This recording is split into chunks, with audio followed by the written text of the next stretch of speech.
Hello and welcome to BFS Wargaming. So, we are here to talk about the LGT. So firstly, I want to say congratulations to Zach and his team for another brilliant event.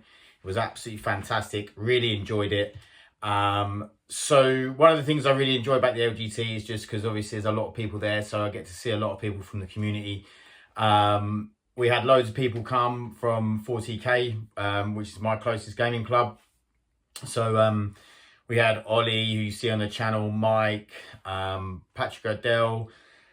There was Tom Coppin. So there was quite a few people. I got to meet up with Thomas Douche, who's also been on the channel. Spoke to Manny. So there's a lot of people. The guys from Jason and Sam from Lords of War, got to catch up with them. So there's loads of people in the community you just get to catch up and chat to. So I got there on the Friday night, spoke to a few people there. And then obviously Saturday and Sunday were the main days. Harley came with me as well. Harley actually done really well. He went for money. He actually got beat in the 5th round by the guy who was the runner-up, Hugo. So yeah, he ended up with a mirror match. They both playing Eldar, and Harley unfortunately came out the loser. So my experience at the LGT in terms of gaming wasn't quite so good. So obviously with the list I took, with no warriors, no lich guard, I was trying to do something a bit different. Turns out it didn't come off. However, I still think there's something there, and I was just lacking in certain areas, I feel. So we'll go through the list. So I had 2 Hexmark destroyers, one with the September Weave, just because I had a spare 10 points. I had a Lockcast Lord with Veil of Darkness, and I had the Technomancer with the Sovereign Coronal.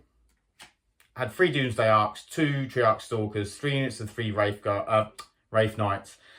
I had 2 units of Flayed Ones, and a unit of 6 Lockcast Destroyers. So my first matchup was into Imperial Knights, a really nice guy called Tony Lin. I also want to say actually UKTC do these books, and they're really, really good. So really like them. So yeah, Tony was playing Knights. He had a Knight Lancer, he had Canis Rex, and he had 6 Armigers. He had the Calidus Assassin and 5 Voidsmen.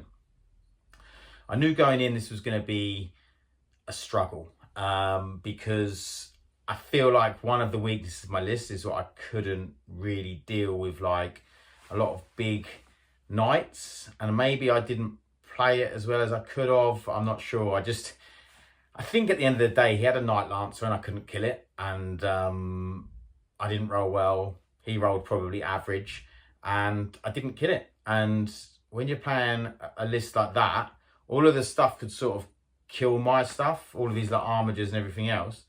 And his Lancer was just obviously thrown at my Doomsday Arcs, and I just couldn't really deal with what was coming at me. So it was an immediate thing to me where I was like, okay, I've got a big weakness in this list. If I come up against them big stat check armies of like Imperial Knights, you know, big monsters, things like that, I'm probably going to struggle a little bit, unless I just roll really hot and they roll badly, basically. So I ended up losing that one. I think it was 90 to 57, something like that, 53 maybe.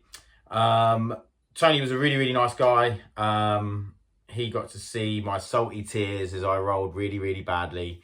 And I did apologise to him. I said, sorry, I'm just frustrated with my rolling. So the rolling didn't go well at all. But Tony was an absolute gent, really nice guy. I then went on to play against Tyranids. So got to play the new Tyranids, which was nice. Obviously the only army with a codex now.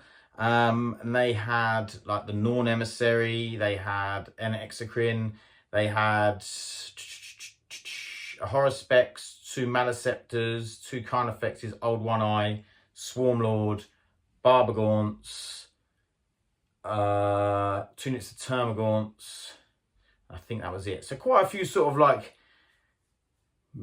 averagely big monsters. And I just had these sort of 3 firing lanes with the Doomsday Arcs, and he found it really hard to be able to actually get anywhere. If he got anywhere, he was in firing lanes. And I managed to sort of end up just killing enough stuff that I could push him back and then outscore him. So that game went to me. So that was a nice one. Again, another gent, his name was Lloyd, really nice guy, and we had a really nice game. And that game ended, hang on, let's get it up. That game ended 89-70 to me. Okay, then game 3, last game of day 1. Went into the Chaos Demons. So all of the big dudes, which is again not what I wanted for my list. I'll tell you afterwards about how I feel about the list and where I'm going to go with, or I feel like I'm going to go with the list. So I played I played Chris, and he was playing, I say, Chaos Demons. He had the Great Unclean One, Be'lakor, Lord of Change, Khorne Demon Prince, 2 Soul Grinders, a unit of Blood Crushers, 2 units of Nurglings, a Changeling, and a Blue Scribe. So turn 1, he pushes the Great Unclean One out onto an objective. He moves sort of Be'lakor and the boys round. He pushed the Blue Scribe onto an objective. He tried to kill my Flayed Ones that were in a ruin. He failed. I got them back. And then on my turn, I killed the Blue Scribe with the Flayed Ones. And then everything else in my army shot into the Great Unclean One and killed it. I was like, okay, not a bad turn. But obviously I can't shoot anything that's near Be'lakor unless I get within 18, where I don't want to be. So then turn 2 came, and I also charged the Demon Prince with my other Flayed Ones, just hoping to do some damage. I think I took 1 wound of him. Chris then shot some more stuff. I think he then killed a Triarch Stalker. I'd veiled my Lockhouse Destroyers over the other side as well to help kill with the Great Unclean One. He then threw some, what they called, Blood Crushers into them. They killed a couple, but they sort of bounced a little bit. Be'lakor failed a charge. And then it just sort of progressed where I didn't really kill anything and he was just killing enough and pushing me back, taking up my resources, and he manages to sort of like hold on. The Demon Prince I just can't kill. He's just in my lines. He'd popped the 3-up invan when I did try and kill him, obviously. And it was just a bad time. But that game ended 96-86 to Chris. So only 10 points in it. I wasn't too despondent. Chris was a really nice guy. We had such a good game. He was an absolute gent. And yeah, just a lovely game. And Chris deserved the victory. So then, went home. I went to the hotel. I had a sleep, got up for day 2. Game 4, we played Julius, who had Death Watch. Julius was, again, a phenomenally nice guy. You know, just every opponent I had was really good. Really nice, really just nice people. So I played Julius and he had Death Watch, like I said. I played Death Watch a couple of times against George on the channel. So I sort of knew what some of it did. It's changed a bit now because it's more gone down the bolt weaponry side. Things have changed a bit now, you know, not seeing so much Desolation Marines and things like that.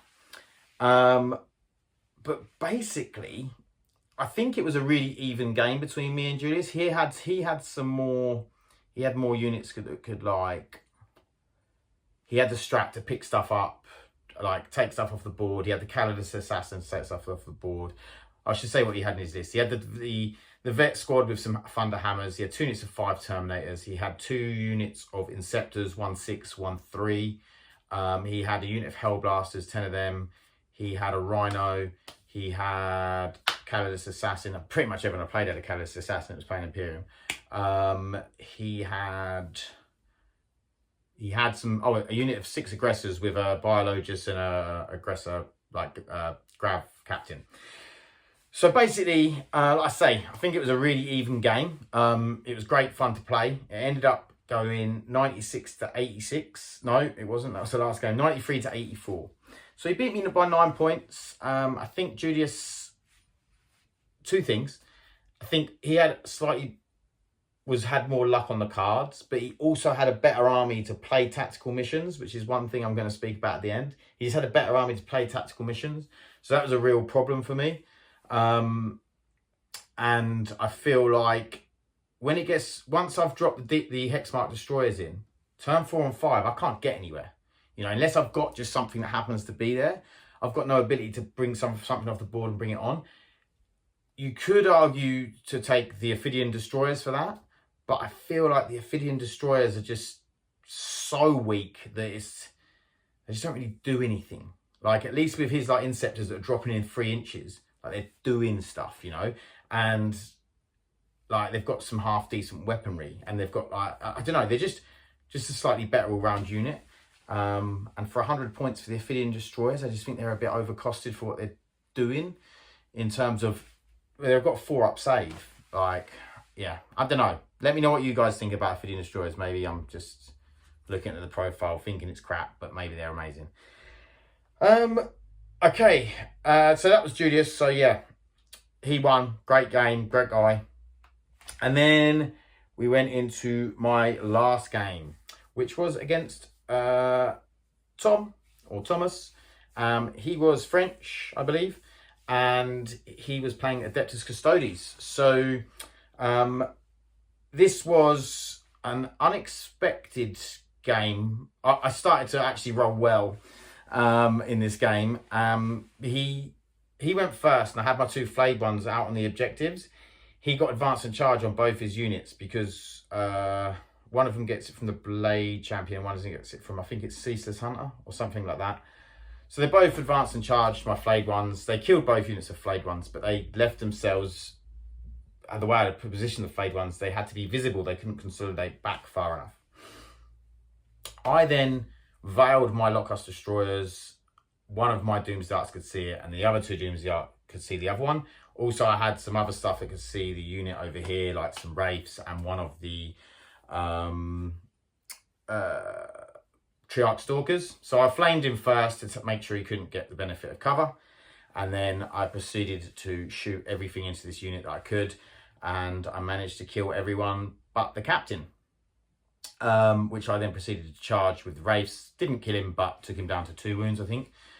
On the other side, with the 2 Doomsday Arcs, I managed to take him down to 1 Warden left. Now, the reason this surprised me so much is because he popped up his 4 up, feel no pain on both. I was expecting to kill maybe 2, 2.5, like, if I'm really lucky, 3. And yeah, I really managed to put a lot of hurt on them. And I think that was where my list had its strength, was into elite, like elite stuff, you know, Custodes, Terminators, those sorts of things. My list wasn't bad into because of the Lockhouse Destroyers are pretty good into them. The Doomsdarks are really good into them, but I struggled with the anti-tank. So that game, I actually ended up tabling in on turn 5, and it ended up 100 to me and 62 to Thomas. Great game again, a gent. His dice weren't very good, as you could probably tell from the fact that he nearly lost 10 Wardens in. Yeah, he did lose 10 Wardens in 1 turn, which he probably shouldn't have happened. But yeah, he was a gent and really good player, actually. He was very precise with everything. Nice guy. So yeah, that was my score. So I ended up with 2 wins and 3 losses. So not the best, but I learned so much about 10th edition and the meta. I feel like sometimes, I don't know about how you feel if you go to tournaments and stuff, but sometimes you're in your bubble of friends who you play regularly. And if your bubble of friends don't play things that like knights, big demons, you know, maybe the bigger stuff, you don't tend to, your list evolves over time and doesn't actually take that into account. So I think this is what happened with my list. It evolved over time, and I could kill Marines, and I could probably kill some Eldar, and I could kill a couple of tanks. You know, if you've got a couple of tanks in there, I could kill a repulsor, I could kill, you know, things like that. But when it comes to to big knight matchups, I've really struggled. And I did struggle in a tournament before I went to, but I just thought he had 2 lancers, some other dude, and I knew knights were getting a bit of a nerf. So I thought, oh, maybe my list is good enough to take on knights. Turns out it's not. So going forward, and the other thing I really, really dislike about 10th edition is the cards. I like tactical missions. I hate, like, you've already got the thing of dice, which is random, you know. It is, you can win and lose on certain dice rolls and things like that to a degree. But if you then put random cards in, it's just another thing that's like, is luck on whether you win or lose. And especially if you're in a close game, it's like I could bring out like 2 really good cards that I can do and my opponent doesn't, and I win the game because of that. I just feel like it's a bit crap. It's not a feel-good thing, you know. I don't feel like I'd played better necessarily, especially if it's a tight game. And also, my army, I don't feel is amazing at doing it, like I say, after turn 3. So there are some things I want to change about the list, but I also want to change the way I play. So I've decided I want to try and take fixed missions as much as humanly possible, okay? So as much as I can, I'm going to go fixed, just because I just prefer playing that way anyway. And I've got a clear idea in my head of what I'm going to do for the battle. So that is my first thing I'm going to do, is going to change. I'm going to try and play fixed. The second thing I'm going to do is I'm going to put some more anti-tank in my list. So I think I'm going to take out the Lockhouse Destroyers and the Reanimator. I will say about the Reanimator. Reanimator is great. Love Reanimator in a list that's not this list.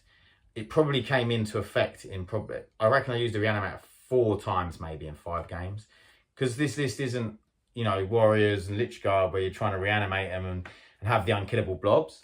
So I actually don't need it. So I've taken that out and I've put 2 units of 3 heavy Lockhouse Destroyers. I haven't actually got the models, but, you know, I'm going to try it with the Lockhouse Destroyer models and see how it plays. And keep the Lockhouse Lord and have him with them so that they can veil if I need them to as well. Maybe as a late scoring thing, but also maybe just to get some lines on something that's I really need dead. So that gives me a little bit more anti-tank. The rest of the list is pretty much the same because I think I can score with it. So yeah, I'm going to test this out. I've got another list actually which involves the Tesseract Vault as well. So thought maybe I could try and use that, put it as a big distraction model in the middle of the board. You know, it's got a bit of indirect fire you could use or some other stuff. Like, I think it's got a cool bit of play there. It's got some anti-horde as well with the Tesla. So yeah, I thought I'd give that a go, just even if it's just a bit of fun in a game. But I think it could be quite annoying for people to deal with. It's OC8, I think, or maybe 10. So I can just sit that on an objective and it's like all coming out, so OC me. And also, I'm not sure of the way the holes work now, whether you can even be able to get near the objective. I don't know. But yeah, that is basically how my LGT went. I really enjoyed it. I will say one last thing I will say about the missions. Now, this isn't the LGT's fault. It's GW's fault, if anything, because they're sort of following the GW recommended missions. But like in the book, so you had round 1 was Dawn of War, which is Scorched Earth, which is take 1. If you hold 1, you get 5. You hold 2, you get 10, to a maximum of 10. And then if you, at any point, raise an objective, you get 5 for the middle, 10 for your opponents. Generally on primary, it was just a bit boring. Like, most of the time, you just had to hold 2 objectives. Purge the Foe was hold 1 or hold more, so that's a bit different. And then it was kill 1, kill more. Then we had Hidden Supplies, so it was slightly different because you had 6 objectives. But then you had Priority Targets, which again, hold 1, hold 2. You was basically 5 victory points up to 10 for each objective. And then at the end of the battle, you hold, you get points for holding objectives. So again, pretty much you max out 50 on that. And then it's just who wins on secondaries. And then the same, again, we had exactly the same priority targets, the same mission on the 4th game after the 3rd game. And then on the 5th game was Search Destroy, and that was taking hold. So you can score up to 15 on that, on the primary, which was a little bit better. It was a little bit different. But I don't know, it just felt like it was all about the secondaries, and primary was almost a given unless you were getting absolutely run over. So yeah, I don't know, maybe just GW can make that a little bit more interesting somehow. But I'm sure way cleverer people have looked into this than me, who are far better at the game. I hope you enjoyed my review of me at the LGT and the LGT. Sorry I didn't have more photos and things that you could see, like, of the arena, but to be honest, I was there and I got a bit overwhelmed by everything and thinking about the games and who I was playing next, and talking to them people after I played. We were talking about our games and what we could have done better, or, you know, how bad our dice rolls were. Yeah, and there was obviously a lot of people there, so there was a lot of people to talk to. But yeah, it was really, really great event. I highly recommend it if you've never been. I had 5 brilliant games against 5 like really nice guys, and you know, even if you don't feel like you're super competitive, it's still just a really nice environment to go and have like 5 games of 40k and just talk to people and chat to people. Everyone's super friendly. So yeah, go and say hi to people, chat to people. Like, you know, I met loads of really nice people, some really nice Danish people I met. Had some breakfast with outside the hotel with 3 guys that I'd never met before, who hardly knew. Mike, actually, who just lost narrowly, I think, on the 5th game, so he nearly went 5-0 as well. Yeah, but I hope you guys enjoyed the video. Please like, subscribe, and I will see you in the next one. Thanks, bye.